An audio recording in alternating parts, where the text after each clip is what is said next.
Bien, mesdames et messieurs, vous qui nous suivez en direct de votre émission Face aux œuvres, autrement Top Action, parce que je l'ai toujours dit, lorsque vous cherchez Top Action, eh bien, vous allez retrouver Top Action dans Face aux œuvres. Ce qui dit Face aux œuvres dit aussi Top Action. Eh bien, voilà, je suis avec l'équipe de V-Club qui vient de Kinshasa. Ils sont arrivés depuis dernièrement pour jouer un match amical contre le club Diable Noir d'ici. Alors ils ont joué. Mais moi je crois que par rapport au commentaire, j'ai avec moi le coach Toka, que vous connaissez très bien, Paulin. Et lui c'est le coach des gardiens, sans commentaire. Amis des Face aux œuvres, amis de Top Action. Je suis très ravi de recevoir le club ici chez moi à Brazzaville. Alors, coach Paulin, merci parce que permettre Ngaï pendant qu'il est en train de mettre les gars tout ce qu'on a évoqué par rapport à le club. N'ayez que Osobo il y a tout le bila makambu ya préparatif à compétition. Mais en tout cas dans ça on a été coach Paulin et pas Ngaï na CPD kana luba coach Paulin yo obetara pe na avec club non? Oui. Obeta qui paye? Oui, oui. Obeta sous combien de saisons? Parce que Mouto a mono lelo, a sauté combien de saisons Obeta avec club à l'époque? 4 ou 5 ans. 4 ou 5 ans, comme gardien. Gardien de but. Gardien de but. Alors, dans le coach Paulin à Betaka, est-ce que vous avez l'adversaire non? On a Kati il y avait club. Non, la Kati avait club. Oui, na Pascal Kalemba. OK. Et ah, on peut na Pascal. Juste pour nous rappeler, pour la bateau bateau là. Il y a des matikela qui poto. Il y a une matikela qui poto. Mais le niveau Pascal, c'était un peu avancé qu'il les alors, coach Paulin, je me rappelle à l'époque où on a quand on a été dans le club, mais le club est qui une club où on a quitté. Est-ce que tu as bappé au bêta dans le club? Bon, la bande qui a été Africa, la deuxième division. Oui. Après, il était Africa, la première division à Igno Bilombe. Et Igno Bilombe vers club. Et après vers club, on a une saison à Dragon, Bilima. Et après Dragon Bilima, on a Kubimamboka, Angola, on a Inter d'Angola, à Luanda, on a Benfica à Luanda, on a succès à Pumon de gauche, en Angola. Et puis dans le monde, on a Gabon, la Gabon, on a bêti dans Manga Sport. Équipe à mener à Gabon. Et puis on a bêti 2 ans dans Manga Sport. Et puis on a bêti à 9 ans dans l'équipe football Kano 105. Et puis après coach Toka à Suka Inikawana. Oui, na Suka Kiwana, on a continué à sauter. Mais en même temps, tant qu'on a bêta dans Manga Sport, dans la première année, dans 105, c'est là qu'on a préparé déjà la deuxième année. Donc, nous avons prévu qu'il faut la ici, la 4 terrain, il faut la entraîner. Ok, coach Toka là. Autant que biso ba club on est à parcours na yo. Mais na parcours na yo, total la batumi qui le lot, même ba joueur yo zo pour encadrer le lot comme étant ba gardien de but. Souci na bango eza un jour ba beta na ba poto, mais yo apparemment obeta na poto té. Mais est-ce que même à to beta qui na poto té, ozaki quand même satisfait na carrière na yo au salaki? Oui, mais on a zo ba que football ezaka en Europe té. OK. Et niveau on a beta qui surtout en Angola. Il est qui peut niveau na photo place mais que ce soit moins aujourd'hui paiement salaire par rapport à potopé dans le pays angolais les kaki. Donc ils ont encore réfléchi que potopé mais ce qu'on bimine mboka au moins la réalité football. C'est football le pas habitué un peu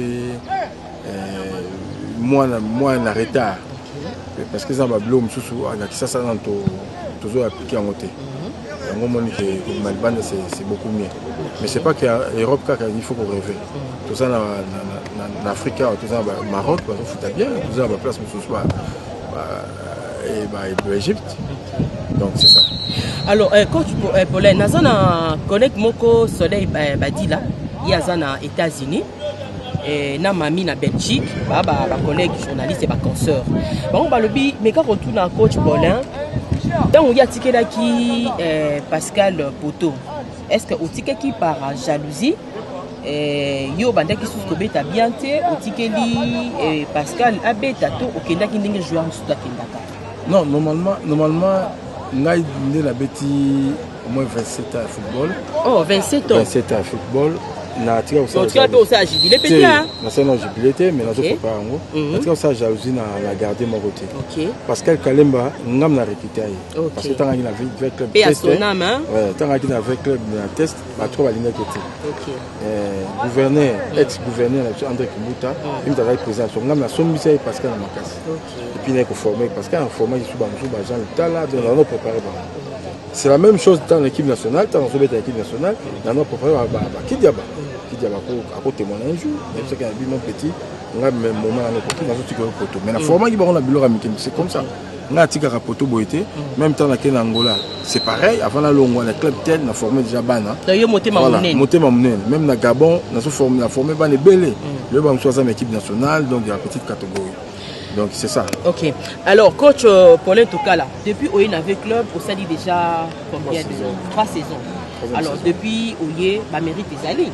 Ngala kokoye ba metam su bato bazolanda yo, neti collègue nangai Aimé Katumba na Kazance, je crois Oye Aimé Katumba, azaki na le potentiel. Aimé place azolanda biso, PCP Mbote. Alors 3 saisons en Obeti, ba résultats en démon. Oui, pour l'instant, les résultats positifs. Parce que quand je parle ça, parce que première année, tu es champion. Il y a le foot. Première année, on a 2017-2018. Tu es champion, il y a le foot. Et tu es champion, il y a la Coupe d'Afrique. Donc, deuxième saison, tu es ma deuxième. Troisième saison, tu connais bien. Donc, vraiment, sentiments alliés. Alors, Vieux Paulin, face aux œuvres, il y aura toujours besoin de Bamakamo et de Kakala. Maintenant, il y a le biso au Sadi carrière, 27 ans, c'est beaucoup. Mais est-ce que il y a une de nos fans, Madame Mireille Madoukou Isaï, Azolanda biso depuis Paris, et ça, un collègue Nanga Espérance, Azolanda biso depuis Paris, à moi, c'est mon dédé, tout saluer. Alors, pourquoi biso, tant que y a na balle. Balango tango yo bandaki yango. Est-ce que la famille n'a plus besoin de la babeta balle? Oui, bien sûr. Neti banan to ko. Papa n'a pas bêta ballon, mais au niveau on a l'utilité. OK. Oncle Nana, on va mettre un dragon Lima à l'époque. Et donc ils allaient et le romo ya famille. OK. La bané peka na football té. Na banol na football té. Ngai carrière na salle d'abord na karatéka. Dans la scie na lembi yango parce que combien na ceinture nini et tant ta ceinture verte na yo kimalanga parce que kubunda chaque fois on a des artis dans mon côté kubunda ko zokando na ba yaki yango na yo kesko na volleyball na petit 10 ans volleyball et na petit donc tout temps ba 10 ans na ba 27 ans il y a donc tout séparé tout ça tout séparé parce que sur la 10 ans c'est pas que na 10 ans après na la football non tu as 4 ans 5 3 ans 4 ans année là on mélanger ce qu'on a la football. La bête une équipe nationale à volleyball, moins 5 ans. Donc, ça qu'on mélanger, mais football, on a s'est donné 1000 minutes. On s'est donné le football, on a eu avec club.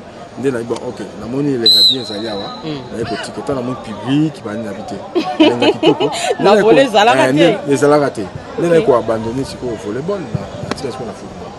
Mais la Katuana, donc, on a mélangé le football, le volleyball. Alors, quand tu as où ils ont face aux œuvres?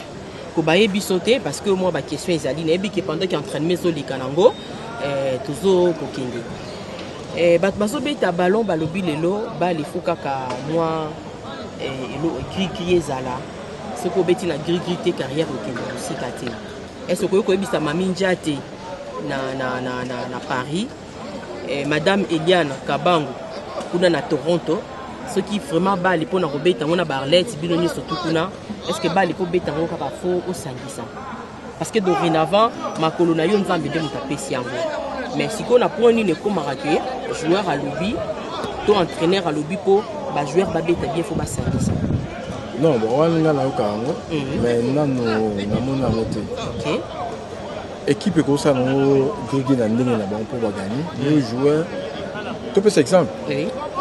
Il y a un autre na zoyo siko to peso ba kisi nyonso monde dimanche qu'il y a un mbelaso ya beta ko to so chabi qui se beta na motiza na entraînement boulot mais siko déjà ça na kati ya voilà mais siko ba tourner ba komi ko rejoindre moi na yo comprendre à notre époque biso to on travailler ma casse bilo quand ezaki na ngo métro qui parle to travailler ma casse plus imagine toi na quitté pas na 6 heures la manière entraînement à 7 heures biso mo ba garder le but na 20 heures de 7 heures, tu disais, na ozonga ndako na pe muna ki entraînement nga mais lelo bana lelo ba yebi biloko wana te lelo pour na ba s'entraîner il faut tinda bango okisa carrière na bango peut-être muto mto yebi ndenge a Gérani na mais biloko pe ya famille zala protection ya famille ko zanga OK papa abokelo so ina mutu netinga mo personnellement tant na bandi carrière na papa na nga ba nini domaine na yo yango wana tant je ba diplôme na nga asali bokoko na ye na bino ngai université na okete loko kana université naka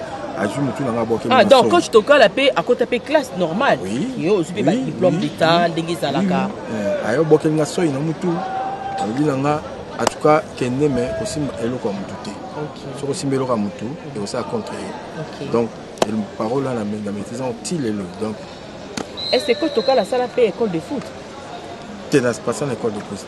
L'école de foot n'a pas ça. Dans notre époque, ils ont quitté. Ils ont quitté. Donc, dès qu'on réalise des niquets aux joueurs, donc au Yekaka, so le bika qui non, on a bêté quelque part, au Yepé dans l'équipe, moi qu'on accéder facilement. Bon, ils ont talent de la beauté. Parce que volleyball, on a un centre de formation, on a Yekaka. Donc, dès moi, le football. Karaté, on a salle de Yekaka. Na CP na ngona mutema na pratiquer. Lelo pe na kofa na nga Nathalie habite faut na bete handball. Parce que basket pe na bete. Na za facilité à maîtriser la phase ya sport ou ba l'exercice de la facilité wa. Alors coach nakanisi tam sous to ba temps petit BDT mais une occasion qu'on a rendé na bi na za nesengo trop za kuta pour les tokala. Et aza gardien monene azala gardien monene pe azali parce que musali so monana. Alors coach ba souvenir nini ozalango ya malamu par rapport ya carrière parce que na sens nini na lobi mutum sa yo beta bali azobeta bali ba bo mona kaza bien mais en réalité azu ba blessure azu ba problème na ba mais oui bisa biso est-ce que pendant ba carrière na yo est-ce que nous avons un problème na ba et musala na yo et poussa yo te oza ba problème na ba bon on a dit kambo mo bo songolo tam susu na match mo bo lupaki ba fingi yo pesa yo kanda o kangango na motema tilelo non depuis ma carrière tilelo ceux qui montent à ça tous un problème le va imiter ça problème OK et là on a évité la vie en moi là on moni on va fréquenter ba masse on est des camarades des coéquipiers sur le terrain mais en dehors du terrain ça la vie dans moko na ba camarade parce que on a problème na mutu moko te ni dirigeant ni entraîneur ni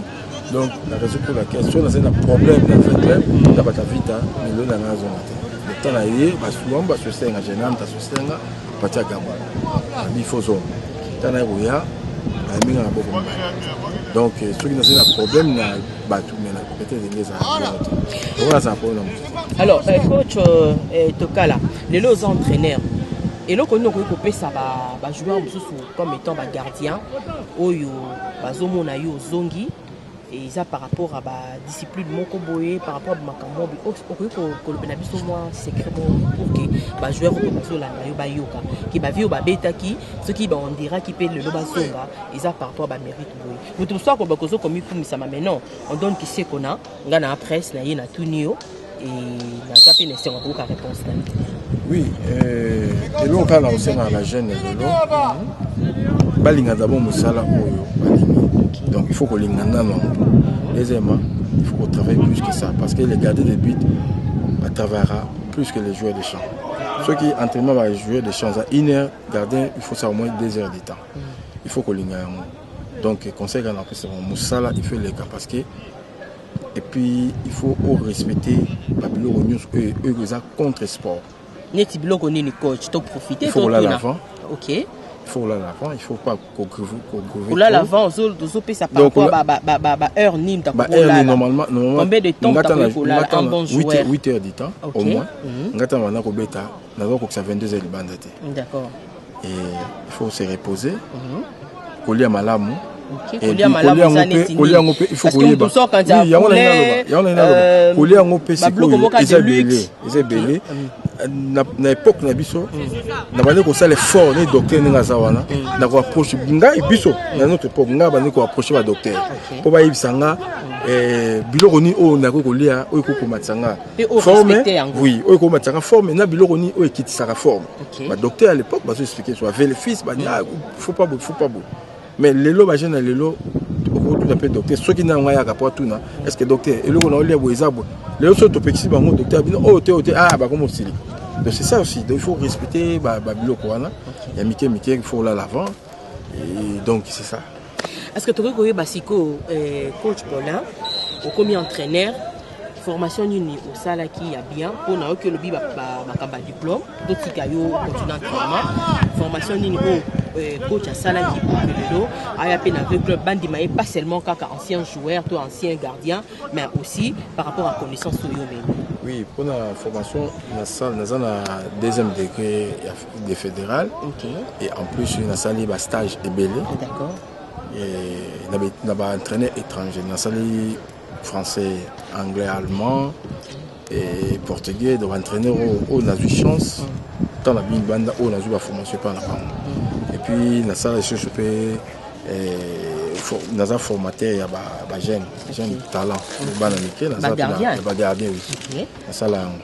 Alors sikoyo moi ta toute petite dernière question tant raté après 20 clubs est-ce que tu peux espérer comment on a club tout ce que pour de quoi entraîner tout sous kaka na club bon ailleurs oui mais ça ailleurs dans la province ou na Libanda Mboka mais la province na alors pendant que frère Tim maza na caméra vers ba joueur est-ce que vous c'est la peine à modèle à ba gardien au la bango bien sûr oui naza vraiment troisième saison on naza na bango na si on a bango et puis bazo s'adapter rapidement à travaux dans le pays. Donc là on a besoin de bango parce que il y a des gardiens qui jouent l'action pour comprendre une fois prendre une ou 2 semaines. Mais ouais non donc misa bango parce que bana simana yo non non misa bango te soki bazali ko lando nga za été melanga za bon peut 3 ans. OK. Une année la moni c'est pas bon à libérer. D'accord. Mais so na za bango parce que bazo respecter oh nga zo ça et puis bazo zongo rapidement bazo comprendre. Donc yango moni ke nali ko za na bango puisque esenga yango mona ba entraîner à Mondo Morino grand entraîneur ils allaient ba jouer comme ça comme toi grand entraîneur.